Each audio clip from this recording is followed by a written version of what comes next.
Hi everyone, welcome. Thank you for coming out tonight. I am Christine Burdell. I am the Director of Alumni and Donor Services at the McCombs School of Business, and I'm really happy to see you all tonight. I am part of a team of 6 members at the McCombs School who work together to put on alumni programs and events for all of our alumni and community. So I'm happy to see you all here today. If you want to learn more about the Texas McCombs Alumni Network, feel free to Google McCombs Alumni. We are the first search term that comes to the top of the page, and you'll find our website and all our offerings for alumni.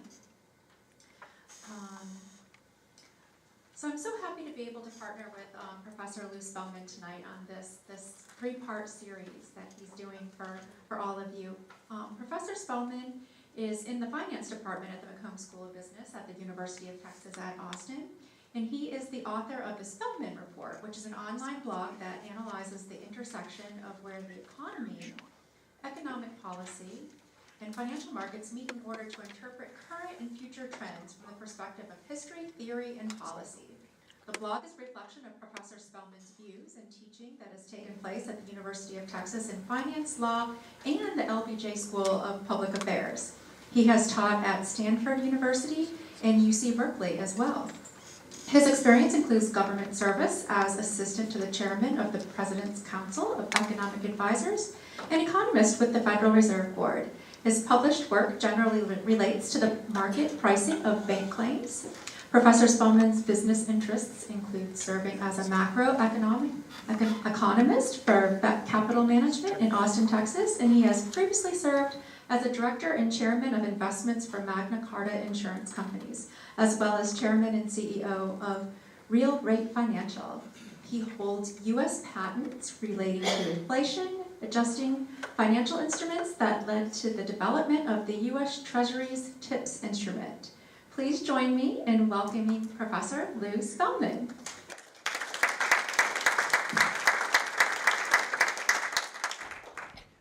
Sorry for the academic stuffy intro. It's not on? No, this is what, just recording. I think we're good. Okay, so no mic, all right. Okay, thank you all for coming out. Many familiar faces in the audience. This is not a McCombs alumni event, but basically I put a bug in their ear that I really did want to get up and I had a message. And the message really is, after watching these events and being involved all the way back from the 1960s on, we're in a really major change in the economic and financial environment. And everything you learned at UT, you can throw out the window. I stopped by the co-op to look at the textbooks, and the textbooks are still drumming in the old standard Keynesian ideas, but basically they are bankrupt. They're at the end. They're totally finished. They don't work. Zero impact. So let me go through and give you an indication why and why you come to that conclusion. What really struck me that caused me to call up Christine and ask if we can do an alumni event is the incredible disconnect that's going on in the economy and the financial markets. We have financial markets that are exuberant, they're priced with very high PEs, very high bond prices with very low yields, the same thing in real estate. So financial prices are exuberantly priced. At the same time, the economy is dragging along. And typically, and having taught this for probably, 40 years, that the pricing in the financial markets are supposed to be a reflection of the earnings that are coming along associated with the growth of the aggregate economy, and it's not happening. There's a total disconnect, and it was caused me to have to really think this through. Most of you in the audience are old school, like myself, where basically you take a look at the growth rate of the economy, and from that you get a sense of the earnings growth of companies, and it changes the valuation of stock prices. But we're not. Basically, the relationship between stock prices and the economy is almost broken. So part of the discussion tonight will be, here's what I plan to do. It's a 3-part discussion. I can't get it all into one. The 3 parts are, tonight is the cause of the slow growth economy. The second one, a week from tonight, same place, same time, what's behind the financial market exuberance despite the economy being so sluggish? And the third one is, what do you do today as a private investor, investing in this unusual environment of expensive assets and soft economic growth? It's inconsistent with what we learn, what we've seen, what we've experienced all our lives, and what's in the textbooks. So what could possibly be at the bottom of that is what this three-part series is about. First night is the cause of the slow growth economy. They are linked, by the way. There are linkages among the three. The slow growth economy, believe it or not, ended up resulting in policies being taken to support asset prices. So basically there is a relationship between the slow growth economy and the exuberant financial pricing. Okay. So that's my plan. Before I get going, let me, for those of you who are alumni and not, some of you folks are from, came as a result of me announcing this on my blog, but for those who don't know, I have been doing this, the Spellman Report for about, actually it started with the financial crisis of '08. And in this very room, as a matter of fact, I had probably 24 former students call and ask me, what's causing the financial crisis of '08? So I decided, look, I'm going to give one big lecture. And we put out the word to the alumni, and this started this blog, which I never had any thought of ever doing. And once I did those 4 lectures on the financial crisis, my dean said, you can't stop now. So basically here we are like 9 years later, and it's actually growing and growing. The subjects keep changing, but basically they have to do, as Christine said, it's the intersection, as you can see, between the markets and the economy. Not very many people are in that intersection, in the sense that as an academic taking an econ PhD, the econ departments didn't deal with finance. I have 2 degrees in finance, and they don't deal with the economy. So there are very few people that live in the intersection. So that's where I am, and that's what this is about, is the relationship between the two, and they do obviously relate. Okay, so the blog is about every 6 weeks or so, and it doesn't jam your inbox, and it's a freebie. So basically, you go to the Spellman Report if you'd like to get it, just put in your email in the upper right-hand corner, and it comes whenever I get one out. On average, it's about 10 a year, 9 or 10 a year, something like that. Okay, so basically, this is the layout of where we're going with this. Tonight is the cause of the slow growth economy. My last blog, I couldn't help but take the logo from my last blog. By the way, the logo is very important. It sets out the theme of what that particular blog will be about. It's basically it's an analog of what I'm trying to say, and it's a lot easier to say it in an analog and do it in 1,000 words than do it in 5,000 words without an analog. And my last blog had to do with the cause and extent of the slower and lower economic growth. And I have to come up with a logo, and it occurred to me I had just recently seen the movie Sully, and I imagine a fair number of you have as well. The whole idea of the event, and it was a real event, an airplane, a U.S. Airlines airplane taking off from LaGuardia, and flew into, they didn't fly into, they hit a flock of birds, and the birds basically took out the engines.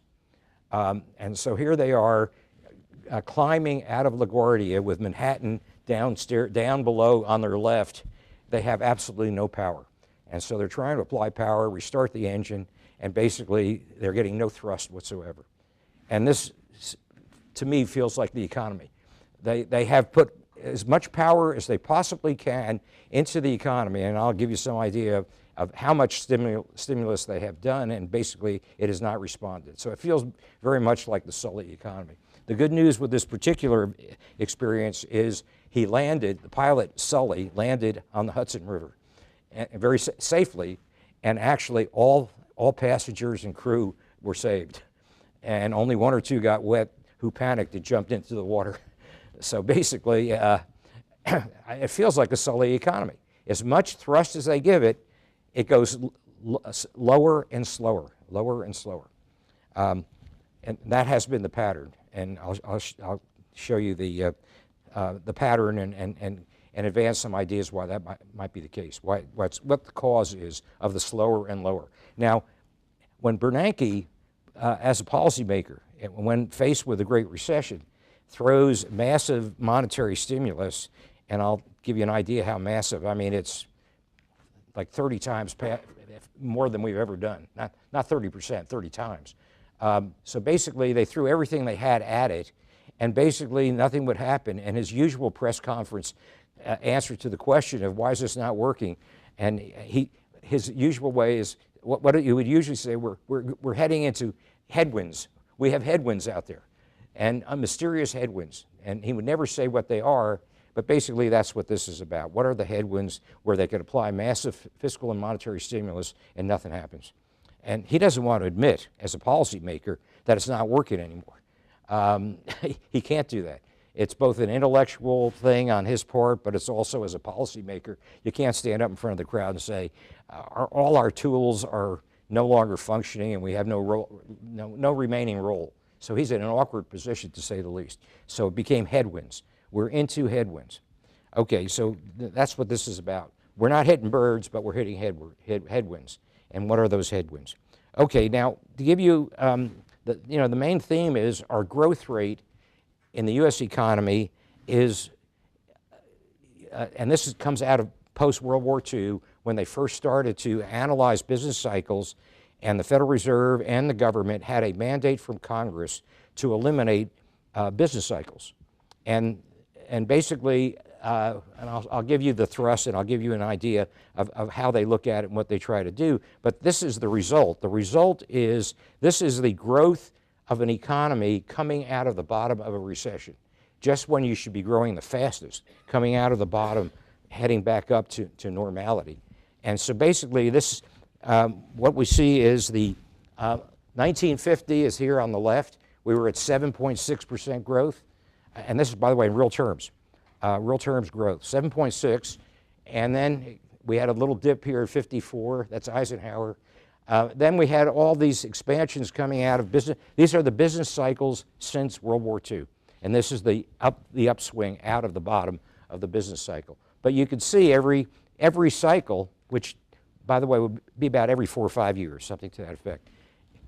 And we see 5.6, 4.9, then we get to the 4s and the 4s, and then the 3s and the 2s, and this last one where we threw so much stimulus at it, and we can't get past a 2% growth rate. And we've been staggering along at a 2% growth rate now for, I guess, since 08, something like that. So basically, it obviously, the tilt is downward. We're getting less bang for the buck, so to speak, every single cycle recovery. It's kind of ominous because basically, what it's basically saying is the ability to grow is declining. Our growth capacity is declining, even when they're trying to throw as much at it as they can to stimulate the economy. Okay, so basically the question then becomes, is the lack of growth a demand problem or a supply problem? And I've heard this analyzed hundreds of times both ways. There are an awful lot of folks who look at the withering capital stock of the U.S. I mean, you and I see it in terms of, let's say, infrastructure. We see infrastructure crumbling, particularly in the metropolitan areas of the old East, back, in New York area. So basically, it's not just the infrastructure of the public sector, but also the private sector.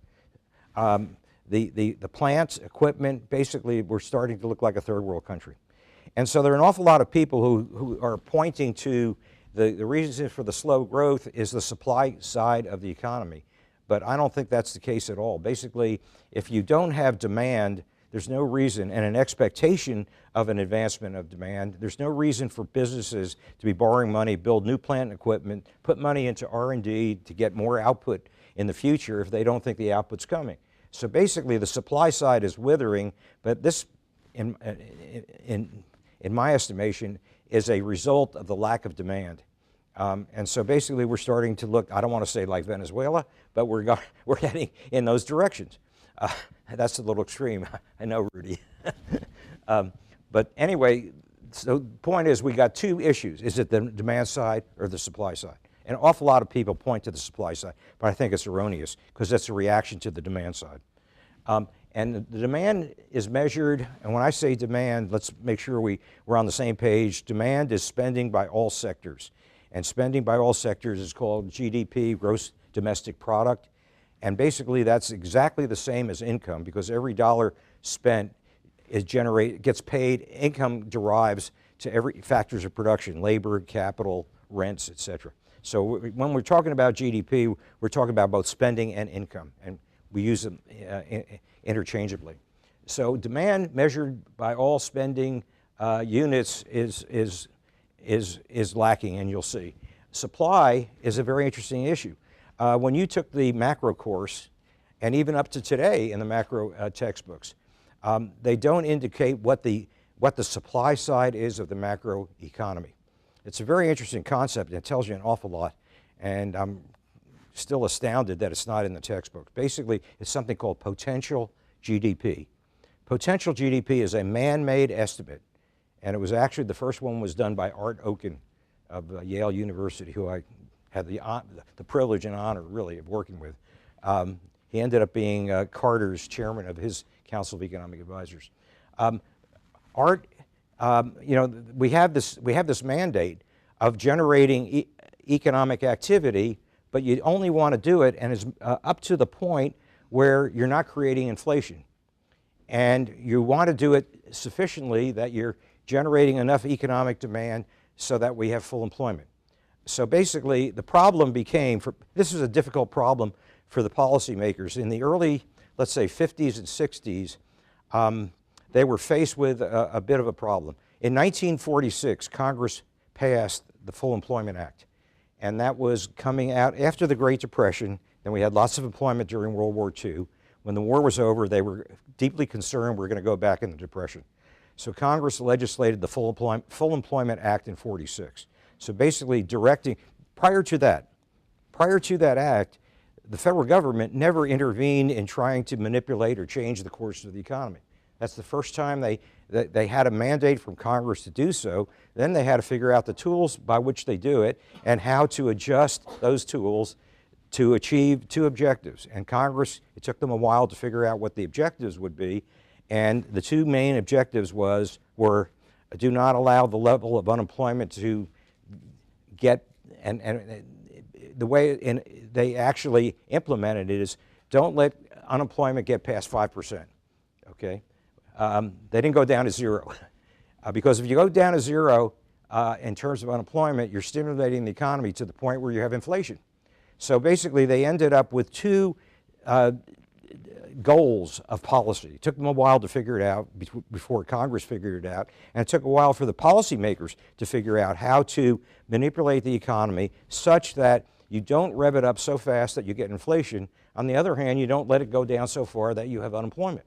So they ended up having to have a target that was a happy medium between the two.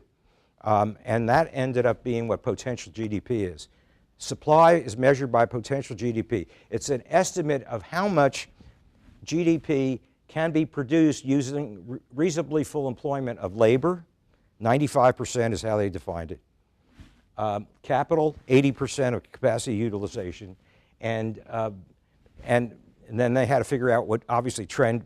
The other input to it was productivity, which is the result of a lot of R&D. But they didn't have a goal on that. But basically, they had to have a level of GDP to shoot for that was not too high to generate inflation and not too low to have unemployment. So that's what potential is. And here's a very extraordinarily rough, and I'll show you some actual estimates of potential. Basically, this is how the two relate to each other. The cyclical, this is GDP spending. And the business cycle, we have booms followed by busts, followed by booms, followed by busts.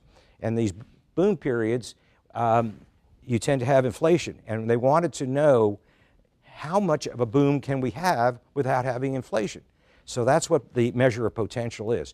It's a man-made estimate that they have to run through, and they have to refine the equation year after year. But basically, potential ends up looking like this constant growth rate. And if the economy pierces it, goes above it, you're now having low levels of unemployment, You're using wage rates rise, you're having less efficient production by the workers, costs rise, and basically you end up with inflation. Then on the other hand, if you go below potential, you're now in the unemployment area. You've gotten rid of inflation, but you now have unemployment. So basically, what they're trying to do is take GDP and get it to move, merge and coincidentally grow with potential. That will get them to the happy medium between inflation and unemployment. So basically, that's the objective of economic policy, is to try to get the cyclical moving demand side to match the potential GDP. And basically, I'll tell you, it's a control theory type of operation. I'll tell you what, to give you a better idea. It's like trying to, we send up space. We used to land on the moon, so the moon is a moving target. So you send a rocket up for a soft landing on the moon, and basically what you're trying is you're chasing a moving object through space, and you have to catch up with it and then tangentially land with it, and that's what they're trying to do. So they're trying to get the demand to catch up to potential, but not pierce it and go beyond it, but just tangentially reach it and stay there.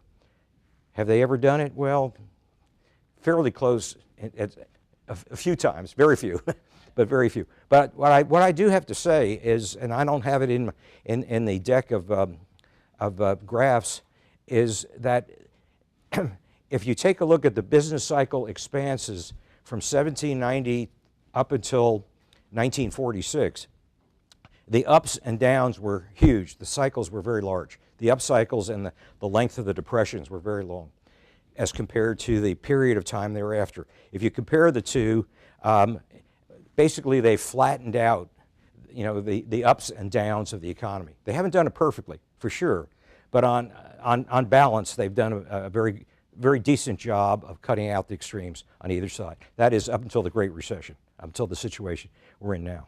So basically, that's what you're trying to do. You're trying to get GDP, when you're below potential, to catch up to it. And that's, you're down here in the bottom of the recession, you want stimulus to catch up to it, but you've got to remove the stimulus somewhere along here so that you don't overshoot it, okay? Which, by the way, becomes a very politically difficult thing to do because you're removing stimulus and there's still unemployment. And then, having sat through some congressional hearings, not where I was being grilled, but I was the guy on the side always supplying the data, basically, any congressman will say, you're trying to tighten monetary policy, and in my district I still have 48,000 unemployed. So basically it becomes very, very difficult to really do it without having some political pressure. But nonetheless, on balance, they've done a decent job with it. So that's what that is the framework of policy. Okay, now let me show you how it gets implemented. Let me see if I've hit all these points. Legislative guidance for macro policy is to avoid the inflation side and the unemployment side. By the way, it's not just monetary policy, it's also fiscal policy, because Keynesian economics indicated that the tools that we have to work with, and this all comes out of his book, which was written 80 years ago this year, in the Great Depression, in the middle of, I think, 1936, really in the depths of the Great Depression, he wrote the general theory, which said, look, we don't have enough spending, but the government would have some tools, and the two tools are borrow money and spend. In other words, create demand out of borrowed money. And they could also manipulate monetary policy to encourage people by reducing the interest rate and causing folks to have better terms of borrowing as an inducement to spend, borrow and spend. So the two Keynesian tools to right the economy were both based on debt. And that's where I'm going with this whole discussion tonight. Monetary and fiscal policymakers attempted to close the GDP gap to potential and then track with potential thereafter. In recessions, they closed the gap by fiscal and monetary policy. In the Great Recession, which I'm going to really focus on most, my recollection is we had two $700 stimulus bills. That's a lot, $1.4 trillion. The size of the economy at the time was probably about 15 trillion. So we're talking about almost 10% of additional borrowing and spending if you go back 10 years ago. So basically that's mega fiscal policy. And monetary policy, you know what happened. It's still on the front pages, it's still in the headlines, called QE, quantitative ease. They increased the monetary base. Typically, a typical year increase of the monetary base was 4% of the money outstanding. When the Great Recession began, we had 800 billion of currency outstanding. So 4% of 800 is 32 billion. So instead of doing a $32 billion stimulus, they did a $3 trillion stimulus. I'm not sure what, that was 1 year. The usual would have been about 30 billion. And they did, over the course of about 4 years, 3 trillion. So basically the monetary base went from less than 1 trillion to over 4 in a very short order. And did we get anything out of it? Very little. Very, very, very little. So basically, that's monetary policy on steroids. Never happened before. They had to come up with a name for it, and that's where you see quantitative ease. As a matter of fact, the Fed preferred that name because everything else in the newspapers was compromising on the Fed. Outrageous monetary policy. So the Fed had to give them a title, quantitative ease. They're not thinking about interest rates anymore. They're just thinking about the quantity of money. So they were trying to get to change the language of the discussion, and successfully. Quantitative ease, and they did 3 trillion, over 3 trillion, actually 3.5 trillion, on a base of 0.8 of 1 trillion. So basically, and very little has happened. The lending that you all were walking, I'm talking to a McCombs School of Business graduates, and up until a few years ago, it was a required course that everyone took money in banking. So I would imagine some of you might know what the money supply multiplier is, where when the Fed prints money and buys bonds, and then the money gets deposited with banks and it becomes free cash reserves for the banks, they generally, in the good old days, with the money supply multiplier, used to be 8. In other words, if the Fed bought $1 of government bonds, the commercial banks would respond with $8 of loans to the private sector, from 1 to 8. That now is almost 1 to 1, or 1 to 1.5. So the multipliers that you learned about for fiscal policy and monetary policy no longer exist. And there was a lot of reason for the banks not to respond with lending, given the cash reserves they had. But part of it has to do with re-regulation, where they were forced to raise capital, deleverage, and basically they still have an extraordinary overhang of liquidity for which they can increase the money supply, the private money supply, some major multiple, some very, very large number, but they're not doing it. So the question is, why are the banks not doing it? Why is the lending not occurring at the bank level when the banks have the cash? Well, in that market, you got a lender and a borrower. So it's either one or the other or both of them. And it turns out it's both of them. And basically what I'm going to go through a bit tonight is the willingness of the consumer sector to continue to borrow. Actually, they've been deleveraging. They've been paying off net, which is another thing that slows the economy. Okay, so in any event, the economic policy making sort of worked pretty well. Certainly, the effectiveness was declining, but it didn't decline almost to zero until this Great Recession. Now, this gives you an idea of the picture. Imagine this is a very good analysis of and really shows you the setup. The top line is potential GDP estimated in 2007, which is when the onset of the Great Recession began, 2007. So based on that man-made estimate at that point, you see how high the level of GDP was supposed to be. The dotted line is the actual spending. And what you see is deviations. And this is 2001, so we were still in the tech boom, And during the tech boom, the spending was greater than potential. The economy was doing well. Then when we get into the tech bust, it's not very far down. You can see, I'm not sure percentage-wise, it's usually 2%. You go into a recession, all you really do is fall 2% and you're in a recession, in a normal recession. And so you see they're slightly below the target in the tech bust years. And then we get to the housing boom years and we're slightly above the target, not far off. And then we get to the Great Recession and suddenly GDP falls into a hole. The decline was, I think, 7.5%, creating a gap of 7.5% with GDP. So that's huge. You might not think that's such an alarming amount, just lose 7.5%, but then you do have an awful lot of people become unemployed, and there's an awful lot of decline in wealth, and basically it's a major political event, it's a major economic event. 7.5% is huge. So this is the Great Recession, and they decided to throw everything at it. Well, what you see is the response to it. It falls down to the bottom in 2009, and then we get to a lower level of GDP, and then we start growing off of that, but we're at a lower and slower growth rate. It's both lower and slower, like the airplane, like Sully's airplane. You kept going slower, which caused them to go lower. So basically, even with all that stimulus, we're making hardly any headway getting back to the old potential.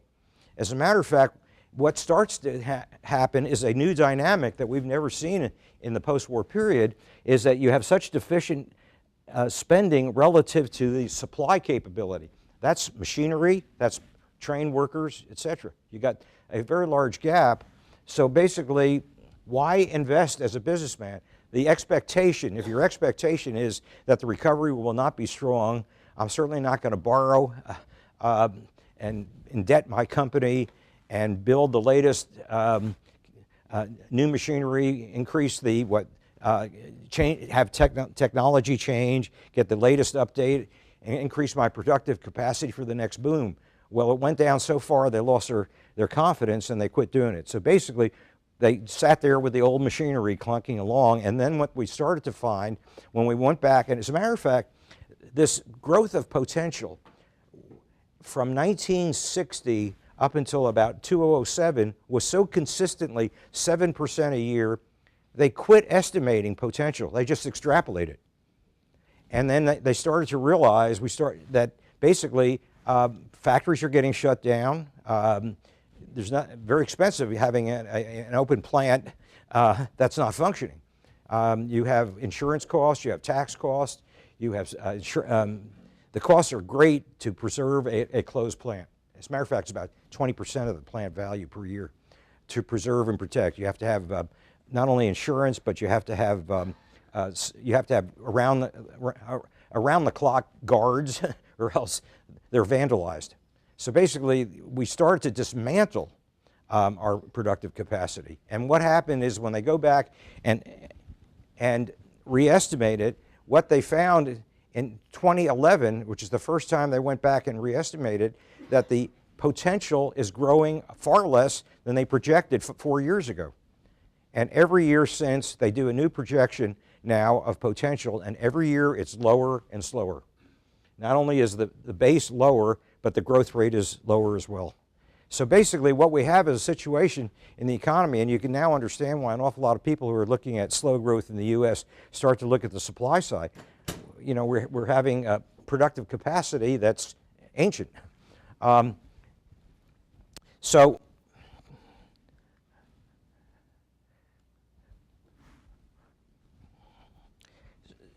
this raised the question of where are we? Is this a supply side problem or is this a demand side problem? And actually what we are now finding out is, which is reasonable to expect, that businesses will not expand their productive capacity unless they have an expectation of having demand for their products. Why build product and create inventory if you don't think you're going to sell it? And so basically we now have a situation where the demand level is leading to a response on the supply side. So far we're sitting here with this ancient plant and equipment. That's beginning to change. but basically we are in this problem. Okay, so the gap and here's the gap. The gap is the difference between actual GDP, which is down here, and potential. It goes by the name, quote, the gap.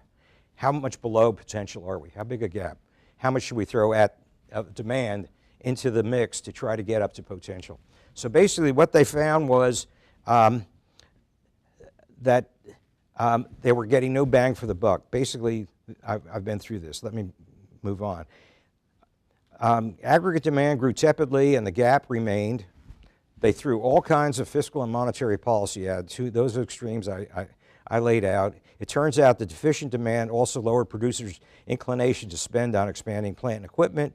There's less spending on R&D, less labor training, and it's really showing up in our labor force now dramatically. And then in turn, it pulled down the growth rate of the economy's productive capacity. So basically, that's the hole we've gotten into. Now, this shows it. Potential supply, interestingly, when you go back from a policy perspective, when you're facing this situation, what you try to do is throw much stimulus at the spending side to reach potential. And the way you get rid of the gap is by having demand catch up to potential. But reality is that potential is collapsing to demand. Instead, we've never had a situation like that before. Here it is. This is the latest Fed numbers, or these are the official numbers. The blue is potential, and the red is aggregate demand. And you can see when aggregate demand fell so far below in the Great Recession, we've grown at about a 2% rate. Potential used to grow at 3%, but now it's collapsing into that 2%. We're getting close to it now. We're getting close, but only because the supply side is collapsing into the demand side, which used to be, it's just the opposite of the way the tangential relationship used to work. So that's our situation. Now, the growth path of potential has been reduced. Years later, debt, now the question is why? What's going on? So far, this is a description of what's happened. Now the question is why. It turns out that there's an opposite side or a flip side of extreme fiscal and monetary policy. Keynes talked liberally about, and all the textbooks do, and I must confess that early in the days when I used to teach this, I went along with the textbook. Basically, you borrow and spend, and all of the focus was on the spending, creating round after round of additional spending as people get paid, and they go and those who get paid, you know, let's say the government borrows money and builds a rocket. They pay their workers, and then the workers get their salary, and they go out and buy lunch. So you have multiplier effects. So whoever is running the lunch wagon now has income. So you have round after round after round of multiplier effects. And it turns out that all the focus was on the rounds and rounds of spending, but no focus was given whatsoever. And actually, I've gone back to the Keynesian book, his own book. Basically, he never accounted for the growth of debt that takes place as you go through this process of fiscal and monetary policy. It's borrowed money to spend.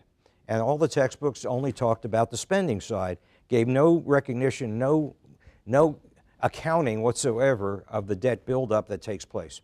And basically, that's the heart of where I'm going with this discussion tonight. Basically, it turns out that the debt buildup is so enormous, and it creates future problems. And the future problem is that with debt, you have to service debt. You got to pay interest, and in some cases, principal. So that means it takes away from future income, because whatever our future income is, we can only spend net after we pay our debt service. And it turns out that that's true for us individually.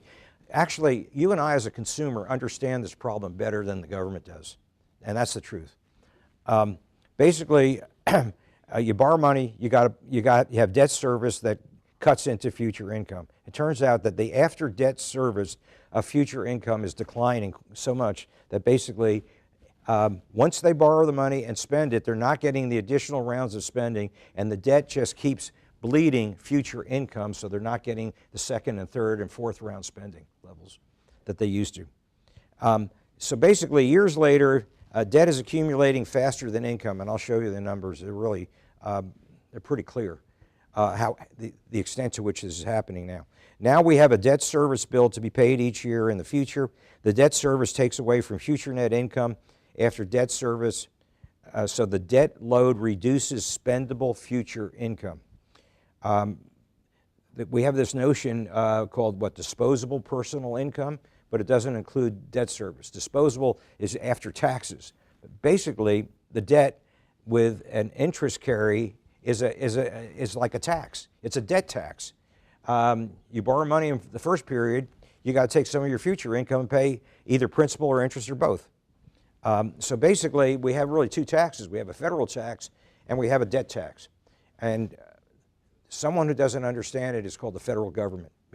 And I'll show you the size of it and what's happened. Now, interestingly enough, the consumer understands it and the businesses understand it, although I think right now they're over-borrowed tremendously and they're ending up having to delever in the future as a result of it. But the point is, past debt acts as a debt tax on future spending, and private parties tend to understand that. By the way, the good news is I looked at the numbers for the state and local governments. They have reined in their borrowing tremendously because of the debt service has hit them. A lot of states are now going to zero deficit status. Ohio did it. There's still a few that are, like California, that is running deficit after deficit, but they'll be reined in. And we'll have to talk about who can maintain that and why can the federal government continue to maintain more and more debt and still be able to borrow on the same terms of debt. And that's where an important part of this. Basically, the federal government is not disciplined by the market. You and I as a consumer, we're disciplined by the market. If we have too much debt, the lender says no, and the financial markets say no to California, the states that have too much debt outstanding. So here we are. We've had a debt buildup, and basically this is a picture you shouldn't forget. This is the rising debt to income ratio. It's not this is by country, and it's not rising debt. It's the ratio of debt to income. In other words, the level of debt relative to the ability to service the debt. So this is the strain. This is the strain of debt relative to the ability to service it. If I just showed you the picture of debt buildup, you would expect that to happen as time goes on, the numbers get bigger, but this is the relationship of the debt to income changing. In turn, what does that do? Well, if debt to income changes and if interest rates are constant at whatever rate, that means the debt service to income rises. So a bigger and bigger proportion of our future income, it gets washed away in terms of interest service. And I'm not even talking about principal yet. I'll get to principal. So basically, look what's happened. And this is a post-war period of all the major countries of the world. Japan is the leader in this race. I'll tell you why in a few minutes. The Eurozone is second. The U.S. is third in terms of the relationship of debt as compared to the ability to pay for it. And you do see here with the U.S. in 2007 our total. Now, by the way, this is what this is not just government debt. It's government plus private debt, plus government plus corporate, plus personal, plus state and local. So we have this decline in the U.S. in the last few years, and that mainly has to do with the consumer after the housing boom and bust, either paying off their debt or defaulting on it, one or the other. So basically, that's the only reprieve we've had, but I'll show you the U.S. government separately from the total. But basically, it looks like we're the only one that so far has had any discipline. Canada, Australia, they track along with us at lower multiples. And most interesting is China. Look at China coming in like a rocket. And this is the debt to income, not the level of debt, the debt to income. And it all starts in 2007. And can you imagine why? What happened in 2007, we obviously had a major worldwide Great Recession. Europe, the United States, Australia, Canada, everywhere. So basically they were looking for one country that could serve as the leader of generating demand to buy products from other countries. They got a name for it. Oh, it's the kind of the locomotive of the train of recovery.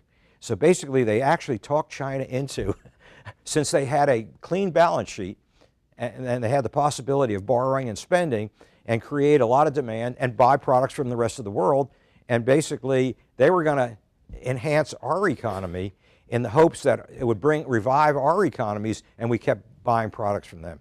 So basically, they thought it was in their best interest to basically serve as the locomotive of the system with debt financing. And look at that, they went straight up. I mean, that's a rocket. That's '07 to now, so we're talking about 10 years, 1 decade. They did that. And now they're heavily indebted. Their consumers are heavily indebted, the businesses are heavily indebted, and the governments are heavily indebted. Not as indebted as we are, but basically they blew it. They had clean balance sheets and growing, and that's the way to stay. But there was a meeting in Washington, the G20 countries, or maybe even 30, you know, the major developed countries of the world, and they all turned to China. It was a meeting at the IMF saying, okay, you're the leader now. Now you got to support us. And and they were basically, their ego, I think, got out of control. I think that's, you know, they appealed to the ego of China. You're in a position to save the world, and basically the economic world. And they bought on it, which is kind of unheard of for the Chinese to do that, but they did it. So, and they turned on monetary policy, and they made, at that point, they were still controlling the banks. They were still state-owned banks. So they started lending enormously, and then the government borrowed and spent themselves. Really foolish on their part, but nonetheless they did it. Most foolish thing I've seen them ever do. But look where we are. The upward drift, not just the level, but the upward drift of debt relative to the ability to pay it. So it's not just a U.S. problem.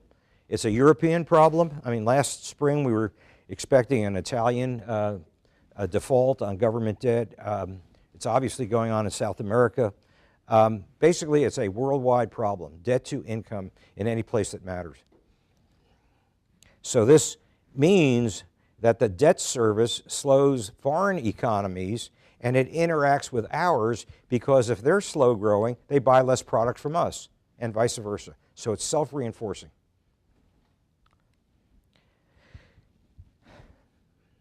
All right, now how about the government debt? Let's just look at the government debt by itself. This is the government, U.S. government, debt to income of the U.S. government alone.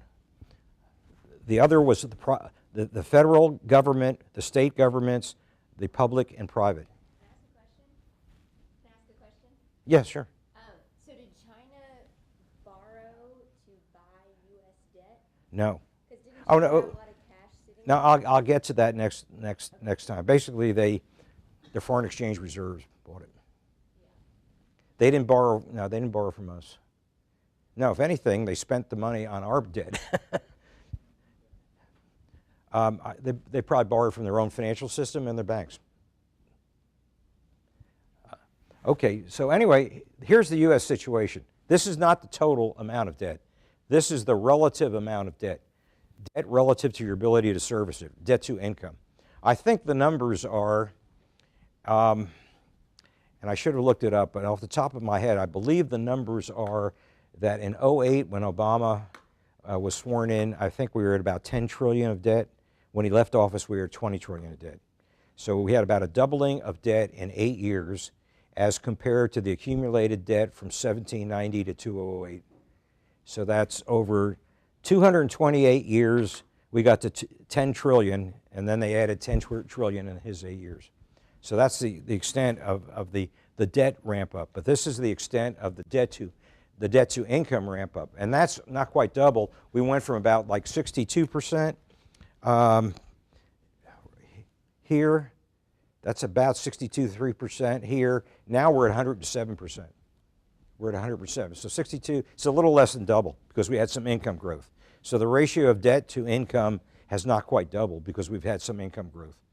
But basically, we have really put ourselves in hot water as a result of doing this. Now, one thing I didn't get into the slide deck was discussions of when do you get in, quote, the red zone of danger for a country when they're too indebted where they can't pull out. This is the R&R study. It came out in about '07, '08 of defaults that have taken place historically.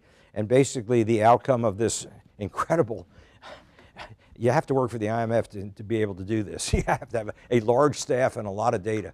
And they took all the country defaults that they could find and the data for it, and basically they came out on average that once you got past 90% of debt to income, then the whole thing starts to unwind.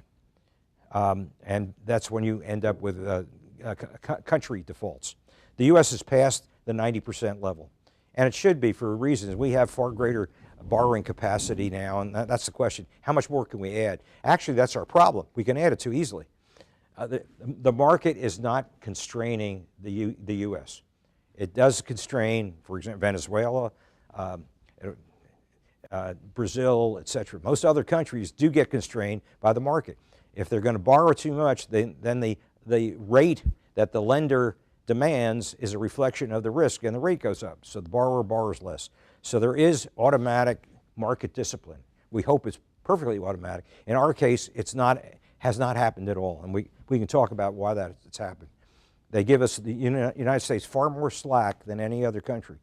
And you might say, how about rating agencies, rating U.S. government debt? Well, I believe 2 of the 3 have downgraded U.S. to AA from AAA. And I believe both of them ended up having the Justice Department after them for some trumped up charge for doing so. And that's the truth. They went after, I can't remember which one. Bruce, do you remember? Is it S&P or? One of them downgraded the U.S. and then the Justice Department went after the CEO and he resigned. And it was all on fraudulent lending having to do with the housing boom, not the government. So basically the government doesn't care for you lowering the credit rating. So and that's the way they are. They want full control, be able to finance what they need to finance at very low rates of interest. After all, the 10-year I think was 2.1 this week.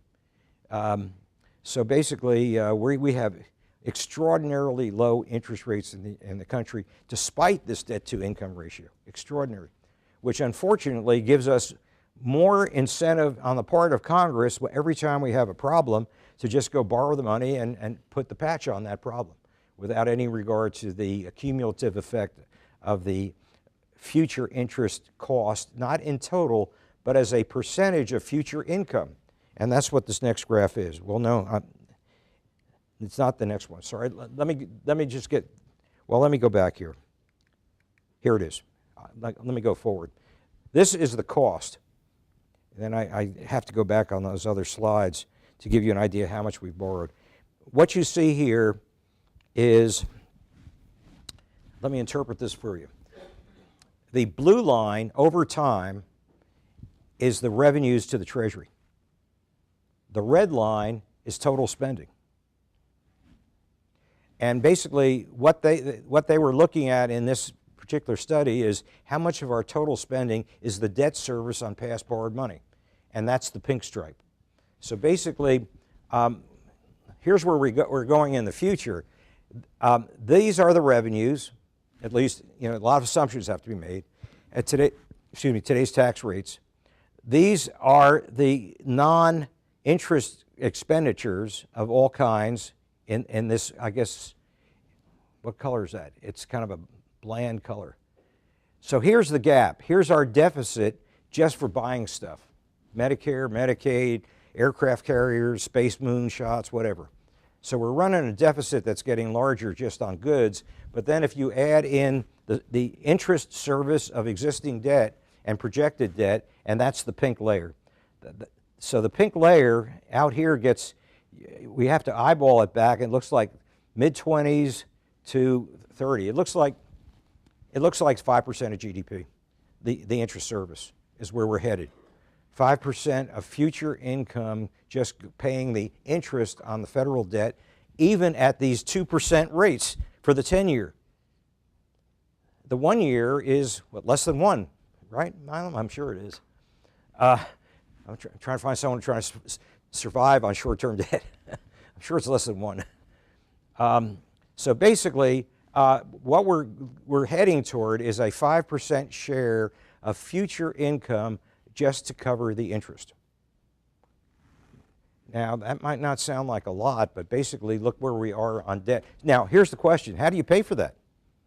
Either raise taxes, which slows the economy, or borrow more money to pay interest. Well, you all as consumers understand if you have to borrow to cover your interest, how quickly the interest bill climbs relative to your income. We're at that point. We're at that point where we have to borrow to pay interest. And it's growing, and the amount is growing. The whole pink layer is the amount that has to be borrowed to pay interest. Amazing. Now, let me go back, and that's the implication of what they've done. So let me go back to where we've been. Here we are. This is what I was trying to show you. Here's the debt to income ratio. Give you an idea of what's coming in terms of more debt. We not only have a problem of past debt creating interest service in the future, we got another problem called entitlements. This is the annual deficit. Anything below the line is deficit. Believe it or not, we did have 3 years under Bill Clinton of running a surplus, which is what we are going to have to do if we want to deleverage this thing, or at least stop borrowing. So this is the tech boom years, and then this is George W. Bush years when he shouldn't have been borrowing because we were doing well enough. That was a really big mistake. And then this is the Great Recession. Look at the size of the order of magnitude of these numbers.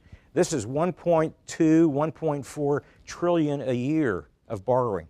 To give you a frame of reference, our total GDP is 20. So 1% of 20 is 5%, so we're borrowing an awful lot, 5, 6, 7% a year of GDP relative to GDP. So this was the Great Recession years, the effect of the expansionary fiscal policy on debt sold. That's what this is, the debt bill, federal budget balance. The only way you can cover negative is borrow. So basically now here's the other thing that is extremely, I'll say troubling or impossible. What we have in black, and we have growing deficits projected totally as a result of the demographics and the entitlements, age-related entitlements, Social Security, Medicare, et cetera, in place. So basically, the demographics are such that the baby boomers, the leading edge of the baby boomer generation just turned 70. So basically, every year from now on, the entitlements grow and grow and grow, and they grow quite a bit. So that's just simply, that's a projection. That's not my projection. That's the Congressional Budget Office.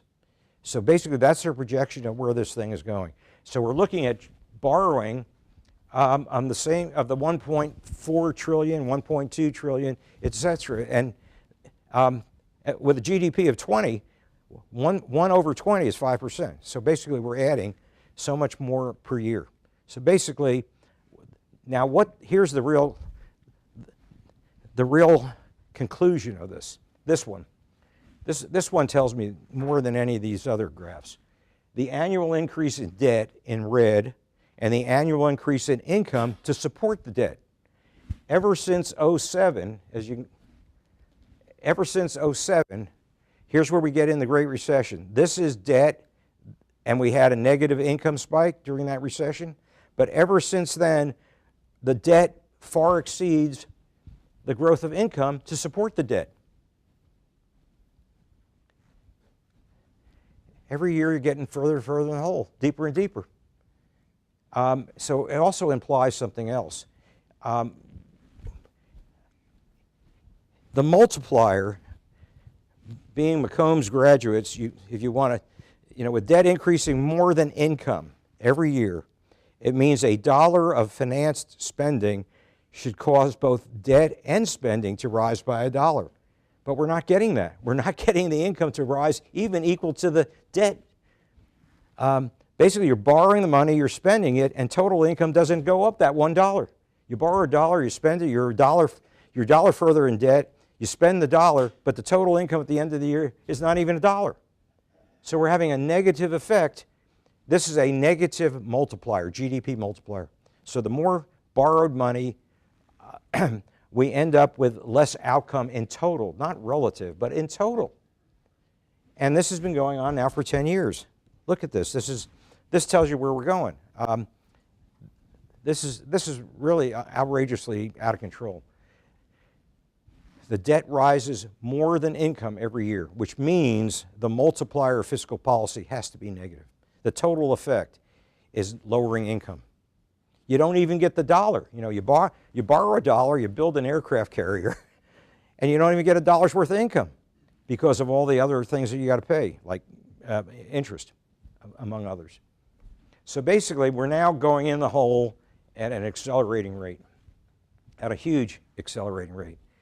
We've never been there before. And basically, the textbooks still say the multiplier is positive, and I really do want to go over, you know, how aware is the government of this? They show no sign whatsoever of being aware of it. So here's the point. Our conclusion: Keynesian remedies of debt-financed spending really has hit the wall. And it's not just hit the wall where you get no effect. We're getting negative effects. We're actually getting negative effects from it. It's lowering income. Every dollar borrowed and spent generates less than $1 of income when everything is taken account of.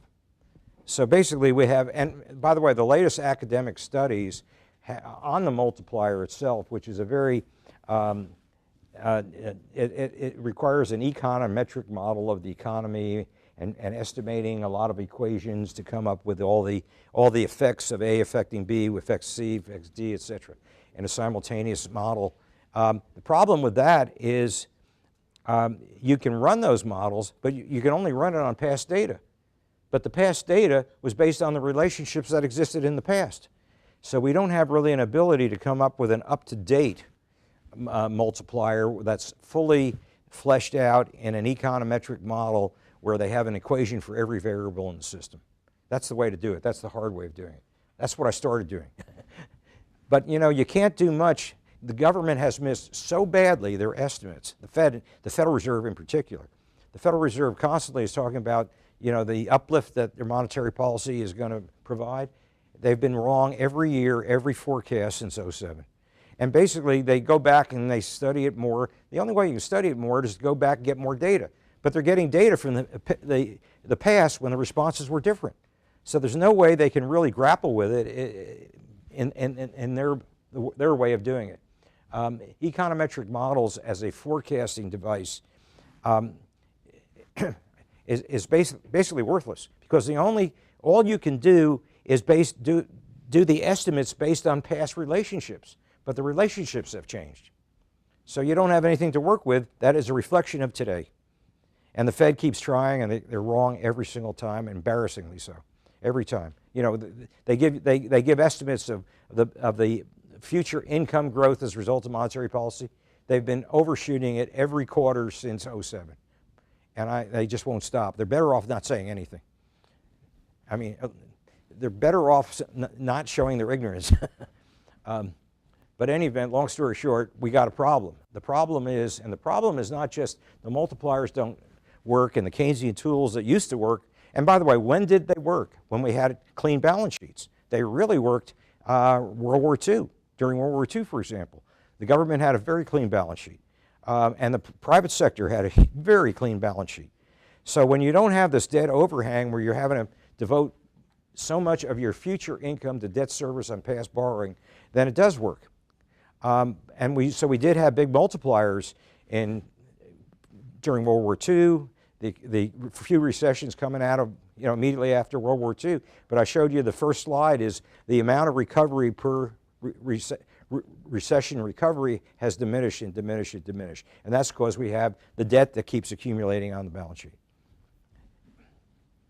So anyway, the Keynesian solution doesn't work. So the question becomes, when are they going to recognize it and realize that what they're doing is putting us underwater? That's not easy. One way you can ignore it, the United States has been able to ignore it. The reason we've been able to ignore it is the U.S. government is still able to refinance existing debt and continue to be able to finance additional debt without market discipline. They're not raising the rate, saying there's a sovereign risk associated with U.S. government debt. The market is accepting our debt. Why? How unanalytical are they? Well, they accept U.S. Treasuries on the face of it, it looks good. Why does it look good? We've never had a default. That's the first thing they go to. The default history. Well, our past is too pristine. It allows us to get in trouble. So they don't discipline the U.S. Now, there have been few times some countries have sold off U.S. But actually, when George Bush was president and we had a big deficit coming out of Reagan Bush, and remember he said, watch my lips, no new taxes. And we had about 8 years of big debt buildup because they didn't want to raise taxes to expenditures. The market actually started to discipline the U.S. Treasury. We had about a 200 basis point sovereign risk in the market rate for our treasuries. When Bill Clinton gets elected, within minutes, literally, because Bill Clinton, as a Democrat, surprisingly said, I'm going to balance the budget. And he did more than balance the budget, he ran a surplus. So basically, the market responded with about 150, as I recall, 150 basis point reduction in the U.S. Treasury rate that they could borrow because they thought they now had a president who understood fiscal discipline. So basically, that was one of the few times we ever got priced. But right now, as compared to the alternatives, we are still the best in the world. And if you have market debt, and particularly Treasury debt, it's very liquid. You can sell it and be out of it in a minute. So they think they're covered because they have an immediate response button. And that's why they keep going with it, as well as our past history that we've never had a default. So we have this huge amount of debt, and it's going to grow as you see. I don't know at what point the market is going to say no more, no mas, but it's going to happen. Now, so the federal government is still able to refinance existing debt and continue to be able without market discipline. Private debt is another story. The consumer actually, since the Great Recession, has actually net paid down debt, has deleveraged. And you might say that's wonderful. That is wonderful on the debt overhang story, but while it's happening, it means they're spending a smaller and smaller percentage of their income. So we're getting less economic stimulus. So basically, we're doing it at a cost. When you deleverage, it's at a cost. You have less income today. So the consumer did it, and it was a combination of both their lender saying no more and the borrowers themselves saying we don't want that overhead ourselves. And on top of that, there was another adjustment which got rid of the debt, which is they actually had a lot of default on the housing debt, which got written off. So basically, the consumer has been through it and delevered. Now the corporate sector has had a celebration over these extreme low interest rates from QE, and I should have looked up the numbers, but they've had a big, big expansion of leverage in the consumer sector in the U.S., and that's going to be a problem. Junk bonds in the next 2-3 years are going to be a big problem. If the economy slows down, a lot of these junk issuers have to go back and get refinanced, and if they're going to get back to get refinanced during a slower growth economy, they're going to find their rate went from 4 to 8, and then they can't afford 8, and there are a lot of defaults that come out of it. Yes? Back to the federal for a moment. Have we learned anything from the Japanese? I mean, they're 20 years further down this rabbit hole than we are. They have lower rates. The currency hasn't collapsed. They showed that this could go a lot longer than we thought. Well, I'm getting to that. The question is, how can you sustain it? And they're the leaders of how to sustain it because they got there first. 18 years ahead of us. Well, I'll get to it. I'll get to it very soon.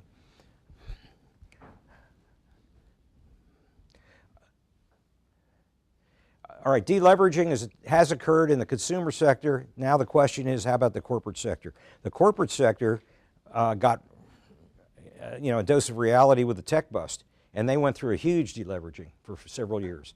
And with these very low interest rates, all kinds of firms borrowed, and basically they not just borrowed to build plant, and obviously very little of it for plant because we didn't have a gain in potential GDP. Most of it was financial, basically levering up the company to buy their stock back, which is one of the reasons why stock prices are so high, because they've altered the capital structure. They've levered themselves, borrowed,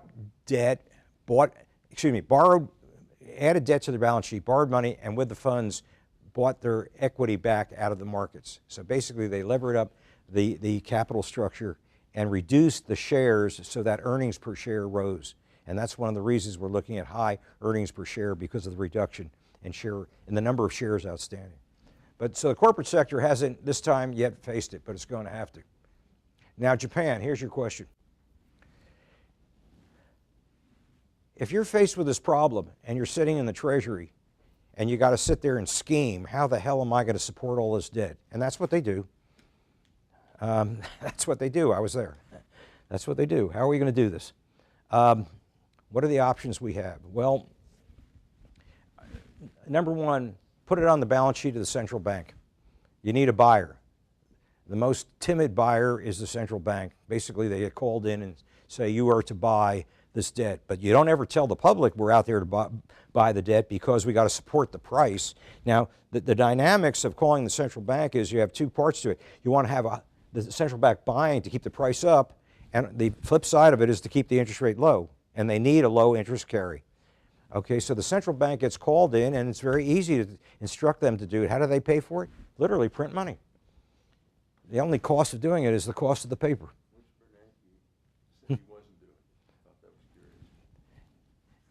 That was PR, Bruce, and you bid on that hook. He said, we send a check, we don't print money. That's what he said. Okay, so the first thing you can do is put it on the balance sheet of the central bank. Now, are you going to announce publicly, we're going to try to handle our debt problem by pushing it off on the central bank and instruct them to do it? Well, hell no. If you tell the public that you're in trouble, they're going to dump the bonds. They own the bonds as well. So they'll dump the bonds. So you need a cover story. And the cover story is we got a big recession, and we got to support the economy with more Keynesian policies. And how far have they pushed it? They've pushed the price up not just to par, but above, not in the secondary market. They pushed the price not just to par and not just 1 year's interest, not just, let's say, 2 years interest if it's a 2-year bond. They pushed the price beyond principal and all interest for the life of the bond, and that's how you get to something called a negative interest rate. That's how high they pushed it. So the central bank with unlimited resources, which is currency, basically they have pushed the price of government bonds to have a negative interest rate. It's mind-blowing. So basically you got to figure out a cover story to cover this one up, and you got to somehow get the press, you got to confuse the press, because the press really indicates why it's happening and what's happening. Basically no one else would buy it. So basically you have to put out a cover story. It's our stimulus policy. We're going to support the economy. Everything's good ahead.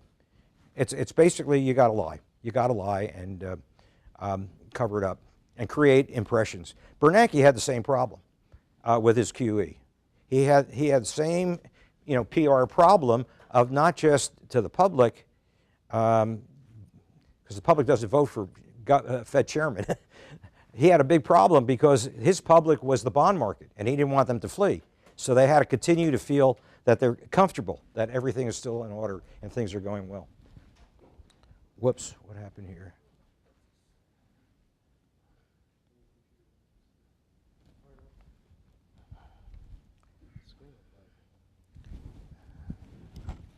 There we are. There it is.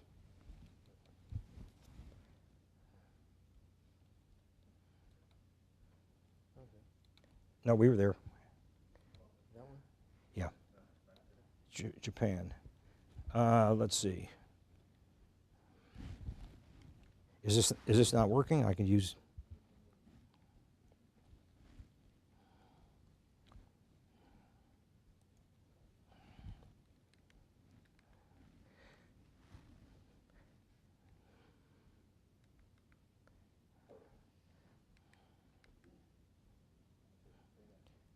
Okay, here we are. Here's where we were. Japan. Answering your question. Think about Japan. They got into their Great Recession a lot earlier than we. It was like 1990.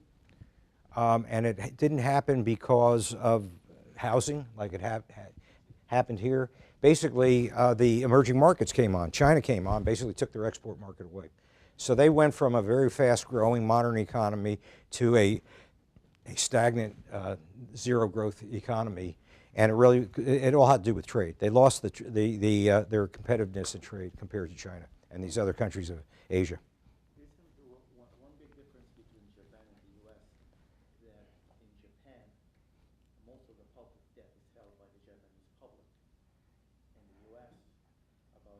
trillion of our federal debt is held by foreigners. We Yeah, have that as interest services yeah. in the country. Yeah, Morris has been, thank you, he's been pointing something out that's very valuable. Let me get to it. I'll get to it in a little bit.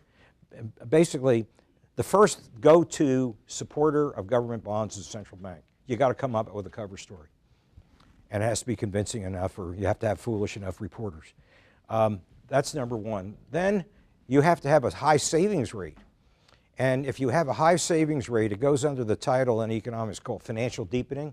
If you have a high savings rate, the accumulated savings relative to income is higher. The U.S. has the deepest financial, I think we're at 90 trillion of private wealth relative to 20 trillion of ongoing income. So our financial deepening is very high compared to other countries.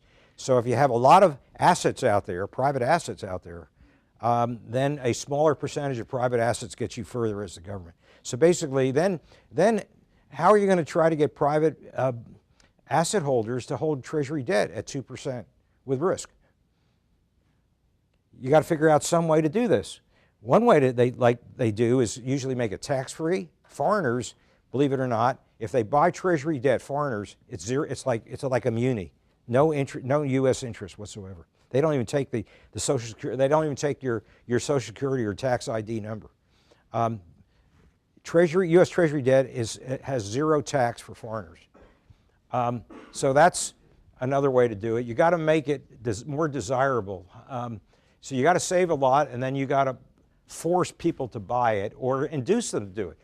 The fourth one is recruit foreign capital, no tax on U.S. Treasury. And as Morris points out, it's a losing game because to the extent foreigners own U.S. Treasuries, it also means that we get into a situation that we're in today where I hope I say it correctly, if not you correct me, we own less foreign debt. Foreigners own more U.S. debt than we own, own foreign debt. Big time. Big time. So basically, we've had the situation where we're used to, the U.S. asset holders held more foreign assets than they held of America. Now it's turned around. And as he says, big time. So in the short run, it looks like it's a wonderful deal. We got all this debt. Can we cram it down China's throat? That's what W thought, President Bush. That's what he thought. What are they thinking? Because basically, if China holds a good lion's share of our debt, we got to pay taxes to the U.S. government, and with our taxes, our income goes to China to run their government. Idiots. I mean, really. Serious. They thought it was a great deal if we could push this on China. As a matter of fact, they induced China to do this by turning the other way on violations of trade agreements or trade. They allowed them to break the rules of trade, and we would turn the other way as long as you use the proceeds to buy treasuries, which gets you through that year of having a deficit. You have a buyer in hand to buy your debt, but in the future, you and I have to service that debt with our income. And basically, it means lower tax rates in China and higher tax rates in the United States. Idiotic. So basically, when you're trying to put a patch on a tire that's leaking air, it gets you into a lot of trouble in the future. And that's they very very short-term oriented. Let's just get through this crisis. Okay, the other way to do it. The Spellman Report, The Game is Rigged for U.S. Treasuries. That was a blog I wrote about a year ago, and this is an amazing way to get rid of U.S. Treasuries. Find buyers. This kind of goes along with Ron Emanuel's dictate. Never let a good crisis be wasted. We had the financial crisis. The financial crisis meant banks across the world went down. A lot of people lost wealth, et cetera. Houses were repossessed, et cetera. So the result of it was, in the U.S., we have increased the capital requirements of banks so they have more of their own capital to lose before they go under and then have to have a federal bailout. So we increased the capital requirements in the U.S. and we increased the liquidity requirements to have more ability to pay depositors who are fleeing without selling assets and crushing the price. So those are the two ways to try to contain financial crises. So after the great 08 meltdown, which was not just a U.S. event, it was a worldwide event. So after about, this just happened last year, so after about 8 years of trying to figure out what to do with the G20, the banks of the G20 countries, they wanted to have supervision over all 20 with one supervisor, which is in Switzerland. And here's what they came up with, all in the U.S. favor. They had to increase capital, which means sell stock. And if you're a banker and you sell stock, it means your existing share of the capital or of the net worth of the company is diminished because other people now have your proportion of ownership diminishes.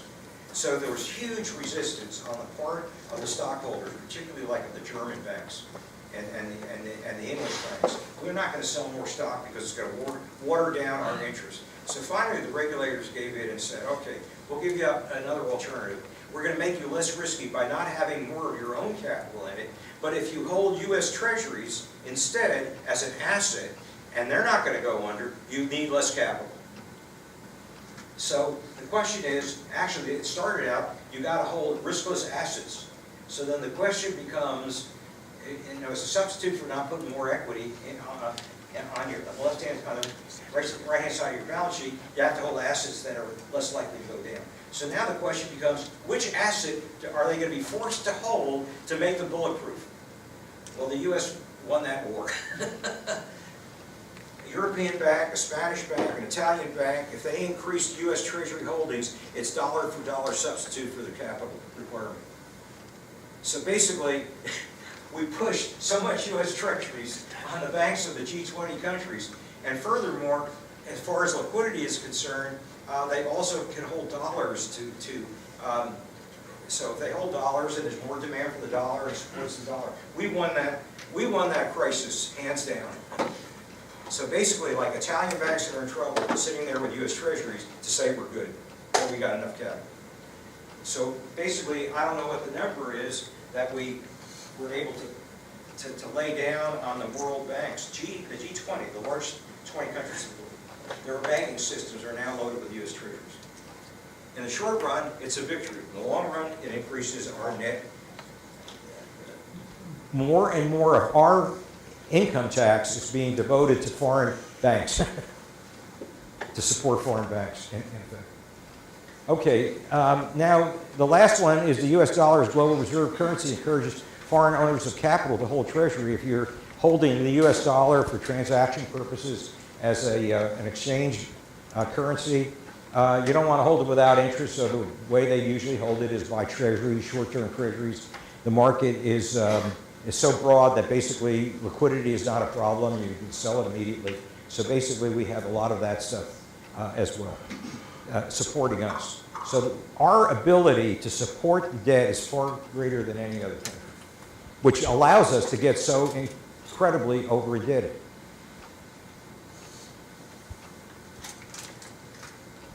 All right, so we're at a point where the debt is slowing our growth. So the question then comes up is how to remediate the debt, i.e. get rid of it. There's several ways. Imagine you're on a task force in the Treasury, and we have all this debt. How the hell are we going to get rid of it? Or sustain it? And I'm sure they sit there and plan this and scheme every day. What options do you have? Well, the one option that comes first to mind, which is kind of the standard option when you get too indebted as a country, is to stay, which is what we did after World War II. World War II, we were at the same level of debt relative to income as we were today. The only other time we've ever been there. And basically what they said, no more. We're going to put a cap on deficits. No deficits to be run. And they actually stood by that for 40 years. Both Democratic and Republican administrations would not run a fiscal deficit after debt. At the same time, they did all kinds of stimulus, supply-side stimulus, making it easier for businesses to enter, reduce the things that are going on today that Trump is talking about. Supply-side stimulus, which is less regulation, skill training of labor, etc. So you have to work on your supply side capability and also adhere to this self-imposed mandate not to borrow any more money. It lasted all the way to Reagan. And Reagan is in the 80s, and this started in 1945. So we lasted for 40 years. There was essentially a cap on debt accumulation. There were ultra minor deficits of, I mean, we're talking about millions instead of billions or trillions. But basically, virtually every year, and it was you stood for re-election. You stood for re-election is I had no deficits. I had no increase. For 40 years, that became the standard in either party. And it worked. Basically, we grew income without growing debt. And you have to have some supply side capability to do that. And the demographic issues were great. We didn't have the overhang, the elderly to support, etc. And we did have less regulation. And so it worked. And that's the standard way to do it, I guess, and do it in a way that makes sense. And it doesn't mean you can't grow, because we did grow. We did grow 3.5% during that year. But it was with the mandate that we will not have a deficit. And both sides, believe it or not, worked together in Congress to bring that about. All right, now, so basically you need supply side policy, deregulate, skill training, tax incentives for R&D, lower corporate tax rates, et cetera, et cetera. We have an outrageous situation right now. The U.S., the corporate tax rate in the U.S., I believe, is 35. The world average is like 22. So basically, what company wants to be a U.S. company when they could be an Irish company? Pay much lower taxes. So that has to be changed. But so a lot of things we can do that are constructive. Now, the other things that you might end up having to resort to is the third item, a wealth tax. In other words, we have private wealth in the U.S. of 90 trillion. The debt is 20. So a relatively small proportion of that 90 trillion to pay off our debt. And don't you think they're not looking at it? So the question becomes now, can a single government or country say that we're thinking of imposing a wealth tax? Because as soon as those words are uttered, you and I will head for Switzerland. Or by the way, we're getting a much better new opportunity here in Texas. The state of Texas was proposed about 2 years ago, and somehow I got involved and I testified for the bill, and the bill gets passed to establish a Texas gold depository. Believe it or not, it's going to happen in Austin on Burren Road. Believe it or not. And I want to get my picture taken at the front door of the first day, because I'm going to deposit gold. Basically, that's one way to do it. And by the way, Keith, the gentleman sitting in the white shirt, has been meeting with them and knows all about it, and is basically you work through him and take gold deposits. So basically, once you start saying wealth tax and you say it out loud, that's what happens. And they go to Switzerland. By the way, the government, realizing this is coming along 2 years ago, Keith, perhaps you fill us in. It was 2 years ago, what is the name of the legislation? If an American had a deposit in a Swiss numbered account, okay, and then suddenly you had to report assets to the IRS. What is the name of that? Foreign Account Tax Compliance Act. The foreign? Foreign Account Tax Okay, Compliance Act. that good, right? That good.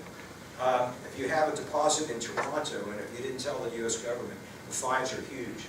Probably, at this point, the whole deposit, about like 40% or something.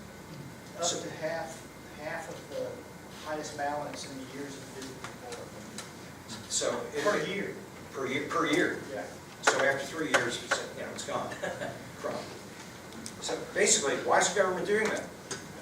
Because they think it's coming. That's why. And they're already getting in place the inhibition to take money out of the country, and basically, basically they're. Let me give you an example. They want to, if you're going to impose a wealth tax, you got to know who has wealth and how much. We don't report. IRS, we report income. We don't report assets. Yeah. Thank you. That's where it's going. But no, yet is already happened. I had a friend that was marooned with previous hurricane, I think it was Sandy, about 5 years ago on Long Island, and his house was full of water. And about the third or fourth day, he was so happy that the local FEMA rep comes into his house and makes a quick estimate of how much the federal government owes him, for being a good American who got flooded. And they said, just a minute, I got to check something. That what they check is the level of his wealth, right on the computer. And she said, sorry, you have too high a net worth to get the check I was about to give you. Yep. So basically, they have the data already. They had his securities account, they had his bank account. On top of that, they had his father's bank and securities account because they had the same name. So basically, the wealth was too high to get a U.S. So they have it on computers. They already have it. So basically, if you're going to start imposing a wealth tax, they want to know where the wealth is and whose door to knock on, because we don't have wealth reporting yet, except for foreign wealth. And so basically,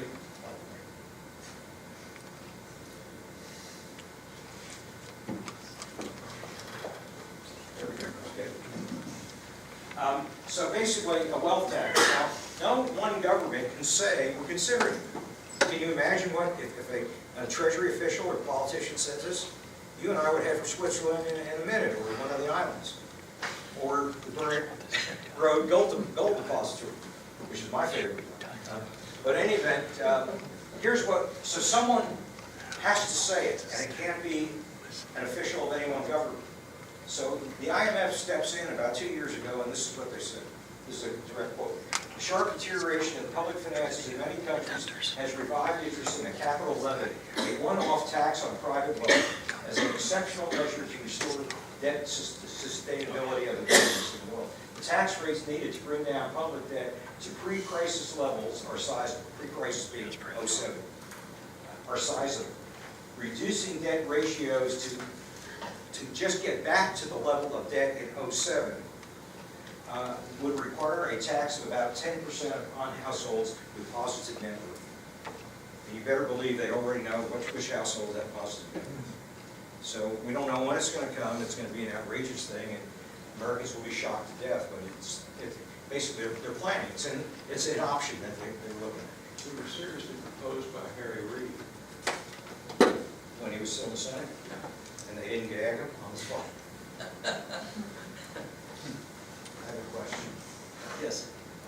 And just to play a little bit of the devil's advocate here, just hearing things like the Panama Papers have come out, and, it seems like the ability to hide your wealth or income, it seems like that has been a pretty well established.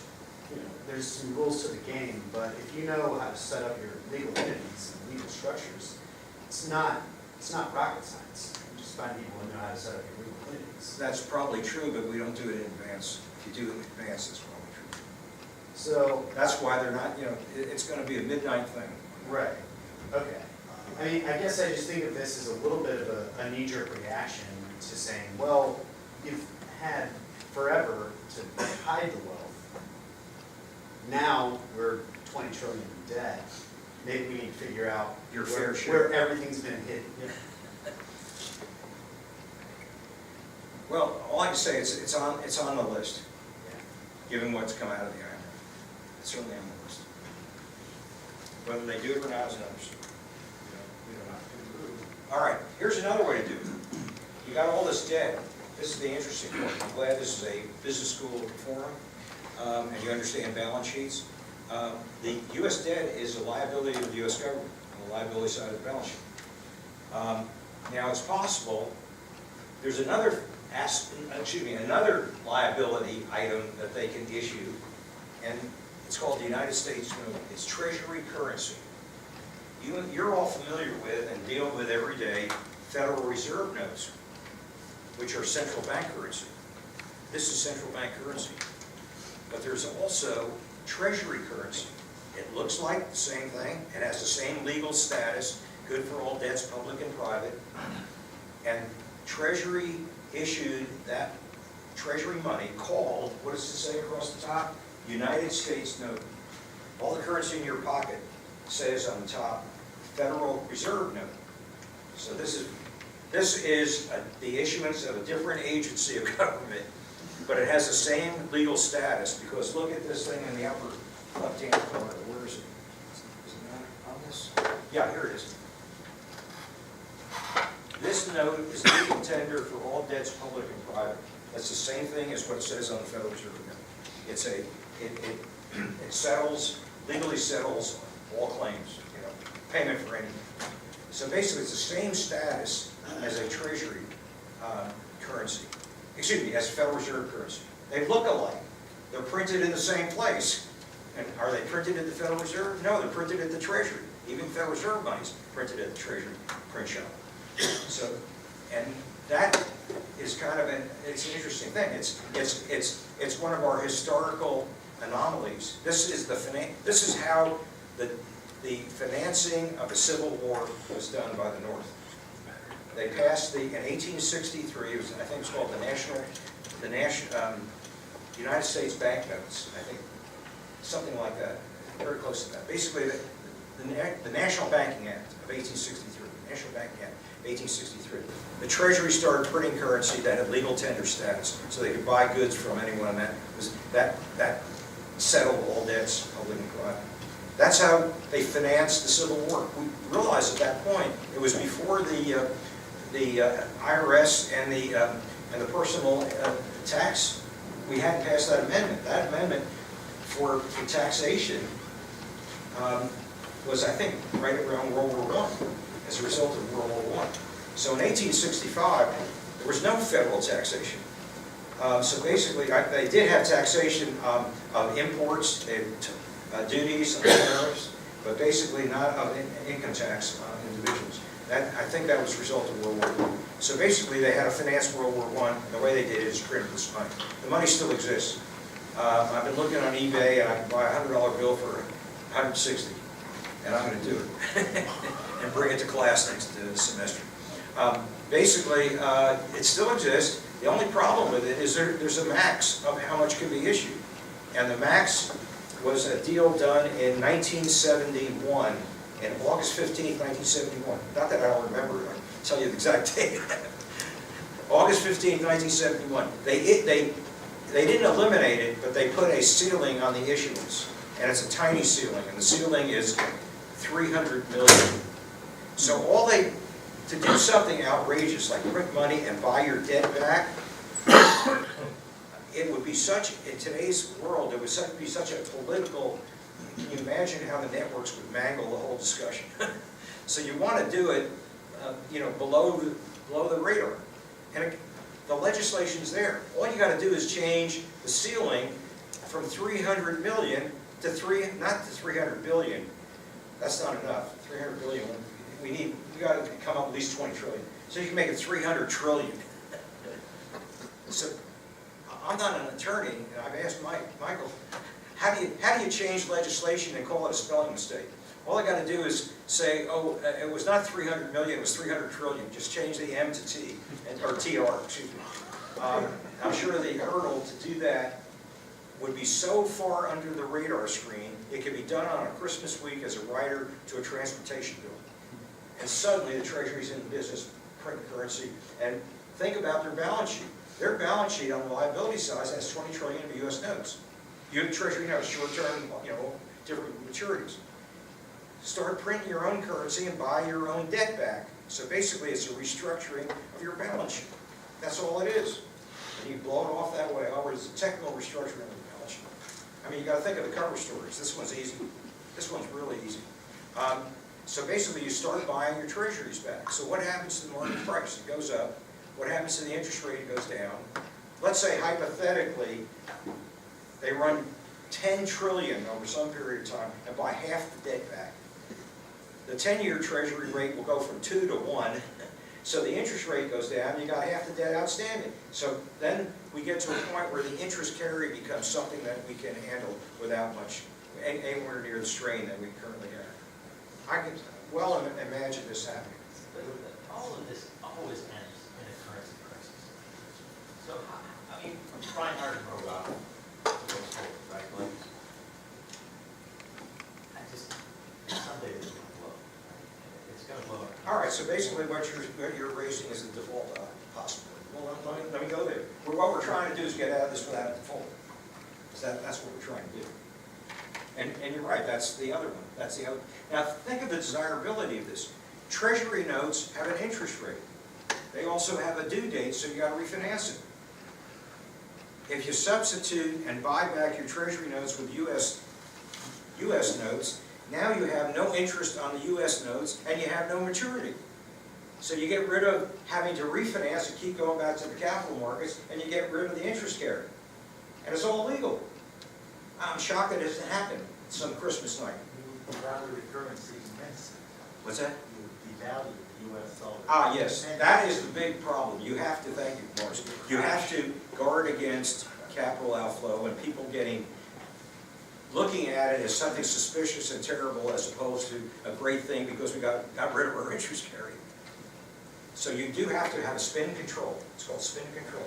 You've got to control the spin of the media and the press. Absolutely. But it's possible. I think that's likely. All right, what else? The monetization option. Basically, it's a monetization option. You're monetizing the debt. You're replacing the debt with money. No interest carry, no maturity. By the way, the fourth item down, the Brits did this after World War I.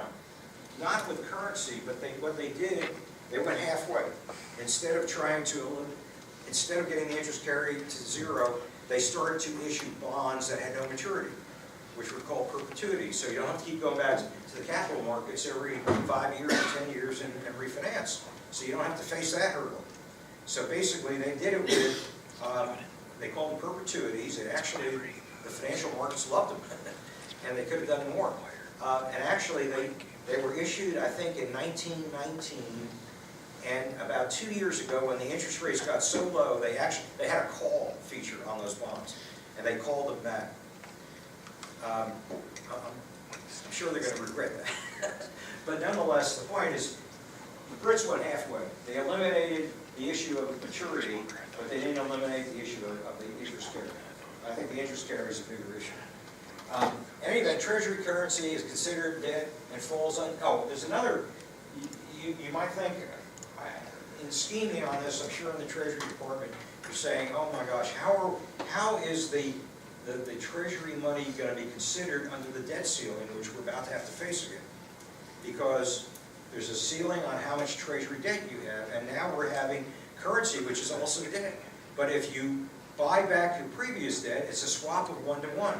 So you don't have to have a change in the debt ceiling. I'm telling you, you can do this under the radar screen on Christmas Eve. I could do it. The reason I say Christmas Eve, about 2 years ago, Congress had a spending bill on some emergency spending bill on some highway that was falling apart. It might have been the Pulaski Skyway in New Jersey. It was literally falling into the Meadowlands.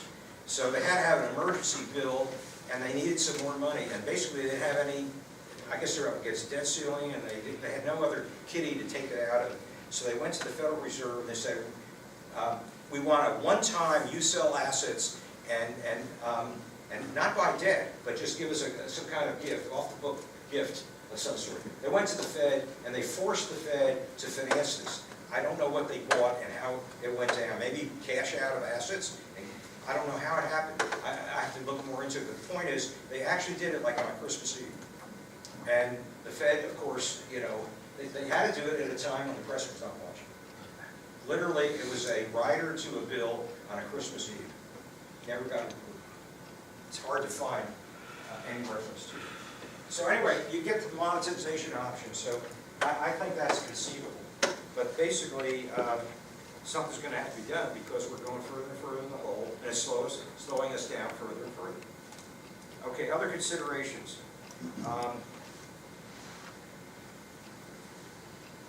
You not only can do this with Treasury money, you can do it with Federal Reserve notes, which is basically what they did with QE. They bought $2 trillion of U.S. Treasuries. The problem with that is it puts your central bank that gets such high-profile PR in the limelight. So it's better to leave the Fed alone and just say, that, you know, the object of the Fed is to control the economy so everyone's working.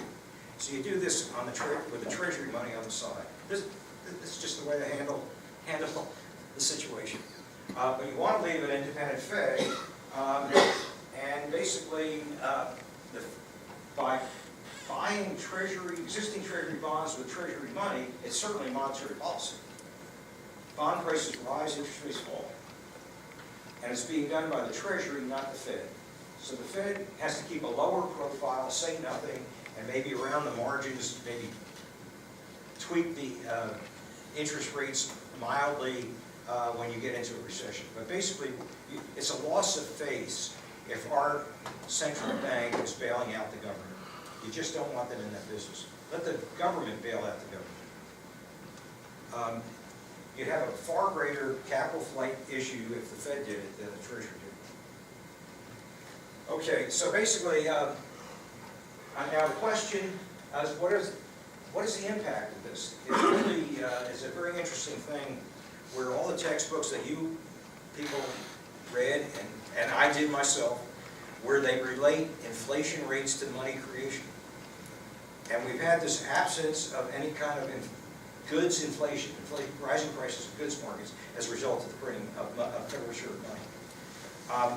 And when Milton Friedman did his study, he just looked at money and inflation. He didn't go through the process. But basically, it turns out it matters how you put the money into circulation, whether it's going to create inflation. Inflation is goods market increases, i.e. food. So if they're printing money and buying financial assets, basically they're having inflation in the asset markets as opposed to the goods markets. Some could trickle over to the goods markets if you've made the interest rate so low that we borrow quite a bit and buy a lot of stuff. So you have that secondary effect. But remember, the consumer is net paying off debt, and the corporate sector is extremely indebted, and they're not going to do much more. So basically,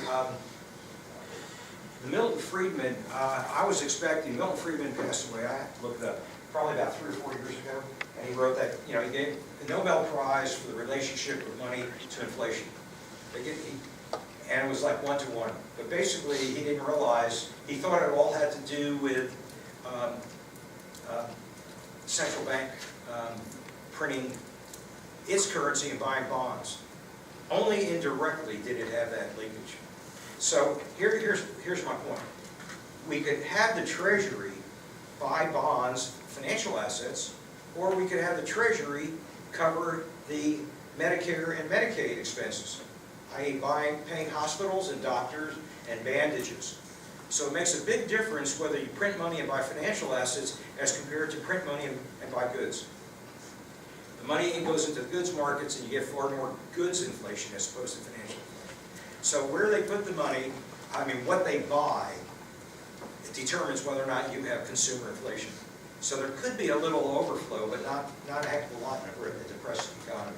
In fact, we would welcome some inflation to inflate, which was, by the way, another option, which I somehow didn't mention. The other way is to inflate your way out of the problem when you have too much debt.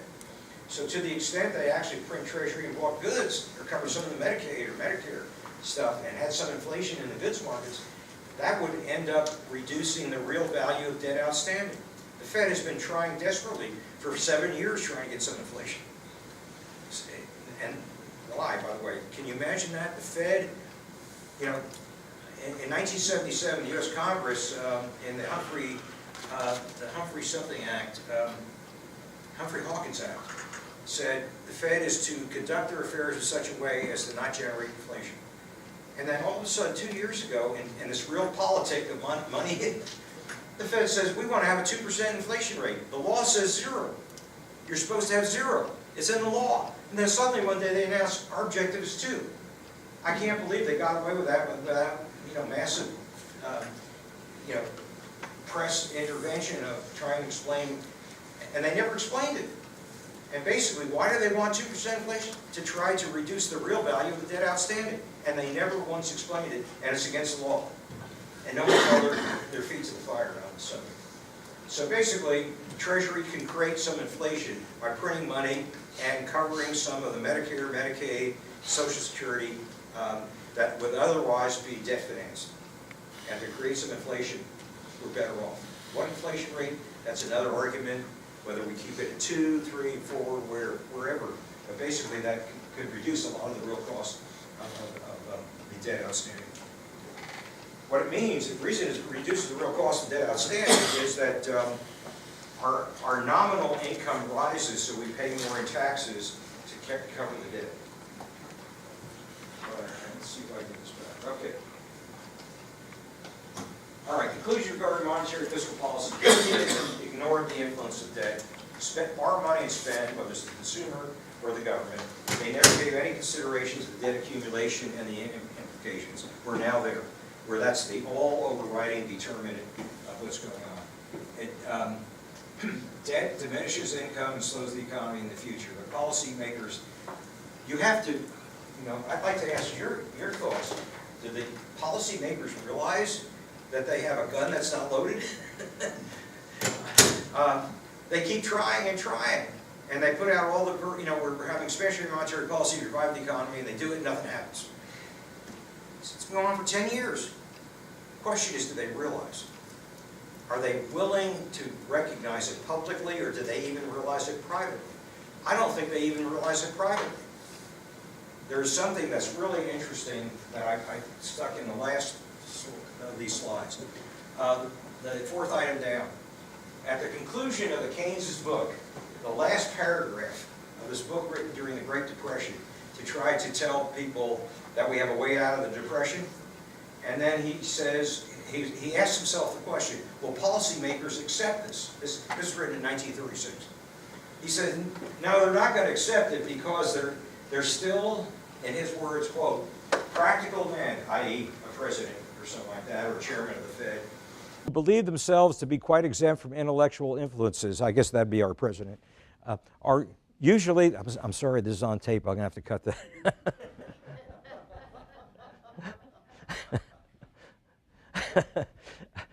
Because Keynes wrote, practical men who believe themselves to be exempt from intellectual influence are usually the slaves of some defunct economist. Let me go on. Madmen in authority, and this would be the Federal Reserve, this would be Janet Yellen, hear voices in the air are distilling their frenzy from some academic scribblers of a few years back when they were in school, i.e. the ability for people to change their outlook and understanding of the world.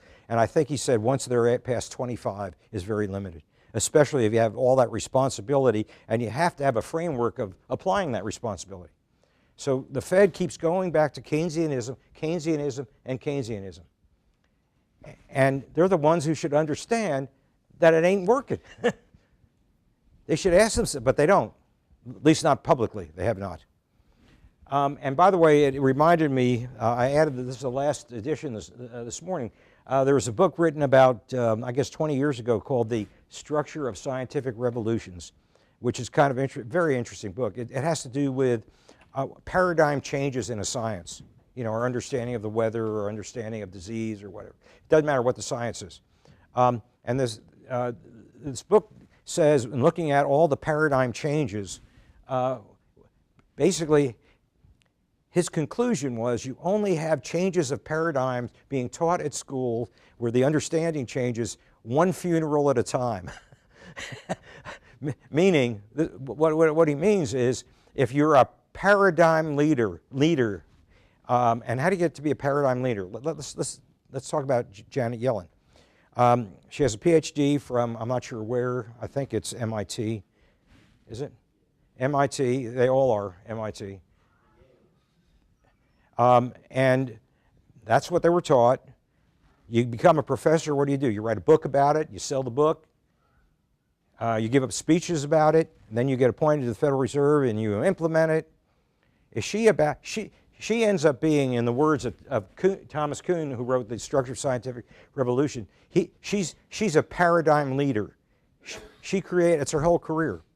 And so even, it's very difficult to take a step back and say it's not working, and on top of that, admit to the whole world My whole career's been about this, and I got 2 Nobel Prizes, if you were Milton Friedman. And so it's all wrong. So the only way progress changes, or the paradigm changes, because once you're in the paradigm, you become a paradigm cop. You enforce it. Like at UT, at a university. You know, if the theory is, like University of Chicago, for example, that money creates inflation, I'm sure that any faculty member gets up one day and says, that's nonsense. He's not going to be around for long. He will not be around for long. Because whoever is running the paradigm will make sure that his salary is weakened where he wants to leave, and his teaching load goes up, and every other thing you can imagine happens. So that's why Thomas Kuhn says that the only way you get progress is one funeral at a time, because you have such vested interest in old ideas.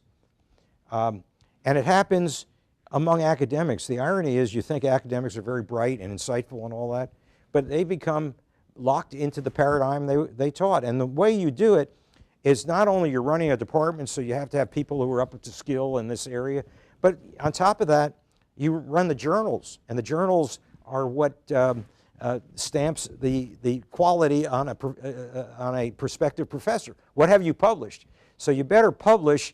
So basically, if I went to the Journal of Finance with this kind of idea, it would take a millisecond before the paper was rejected. A millisecond. Because the paradigm, and particularly if that journal is edited out of the University of Chicago, I wouldn't even get in the door. So basically, you have to have, literally, the idea get locked in place, and it becomes the standard, and anyone deviating from it are renegades that are shown the door. So it takes a long time to change these ideas, and that's the problem. Keynesianism has been in vogue for 80 years. The people who are running the Federal Reserve probably wrote 3 textbooks on it, and they're not about to say it's all nonsense. They can't do it. You know, I don't know if it's not a matter of intellectual honesty. I think it's a matter of they've bought into the system they created, and they're getting all benefits from it. And the last thing they want to do is destruct that. Yeah.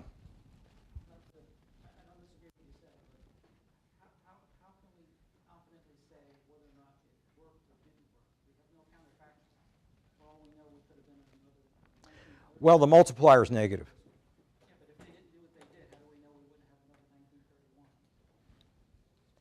1931? You're right about that. They might have stopped deeper damage.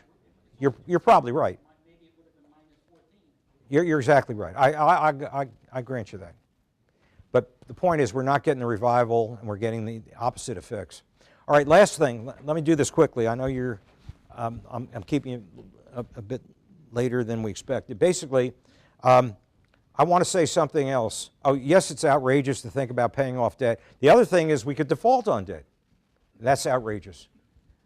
Is that constructive or not? A lot of countries get to the conclusion we're better off defaulting on it. You look at the companies look at that all the time. What's the cost of us defaulting rather than keep trying to pay this big debt load off? It's very difficult to do it objectively.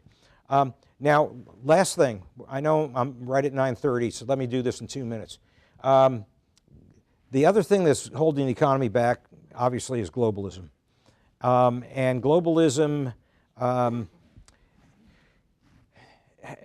you know, if you talk to an international economist, they would all uniformly be for globalism. Why? Because it's in the economic theory that we all benefit from buying the goods from the cheapest supplier in the world.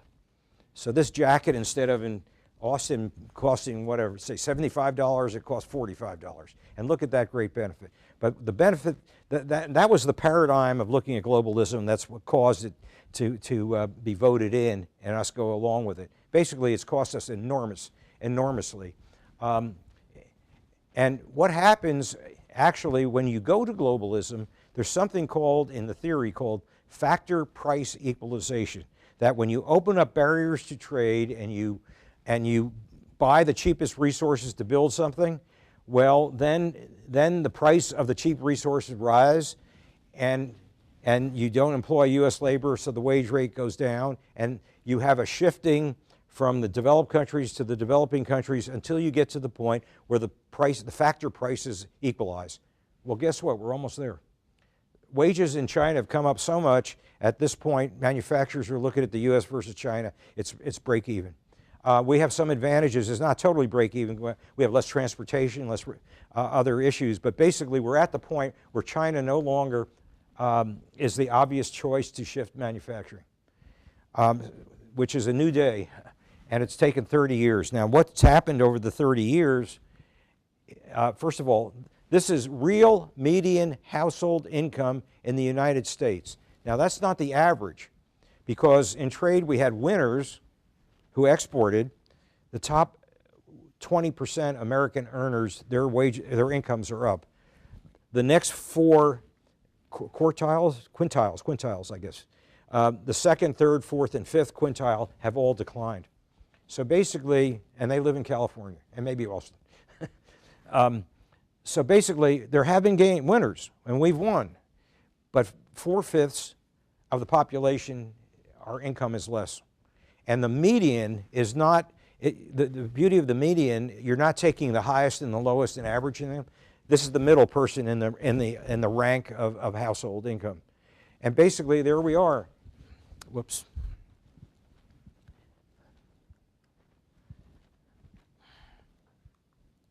There it is.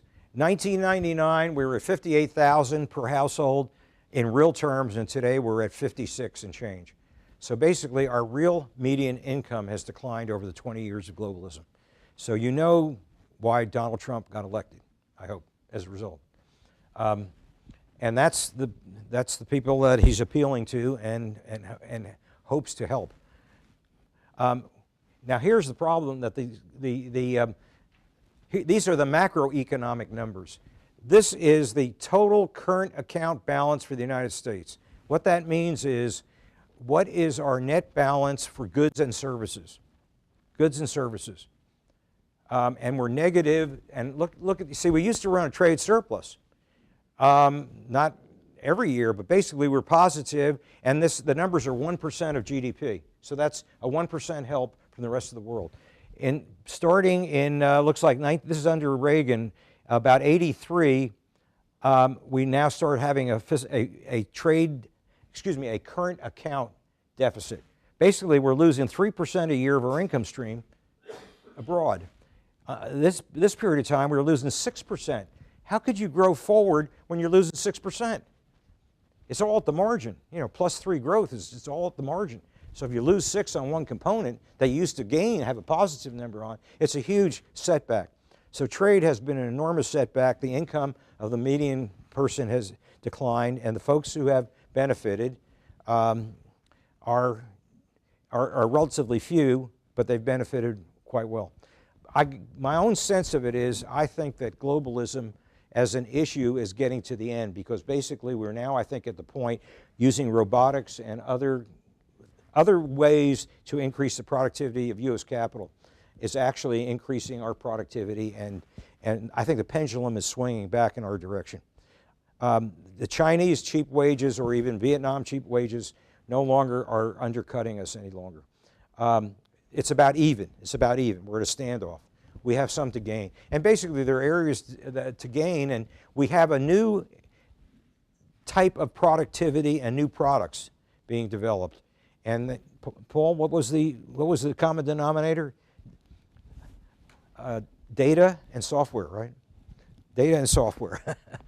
Basically, what's the productivity of one of these things? It's not counted, but it's really moving business in different directions. And basically it's creating opportunities. Now, in this lecture series, the next one I'm going to talk about next Tuesday is why the financial markets bubbly. Well, one of them has to do with this, but the real issue is on the third night, like, where at this point in time can I be investing? Given the fact the economy's not doing well, the financial markets are bubbly, well, you got to look for the new opportunities, and there's a heck of a lot of new stuff going out there, which we think the common denominator is data and software. And so the problem is finding a publicly traded company that is gaining from it, other than Amazon. They've already gained. Well, that's it. Thank you very much. I appreciate your interest, and hopefully I'll see some of you on Tuesday or the following Tuesday.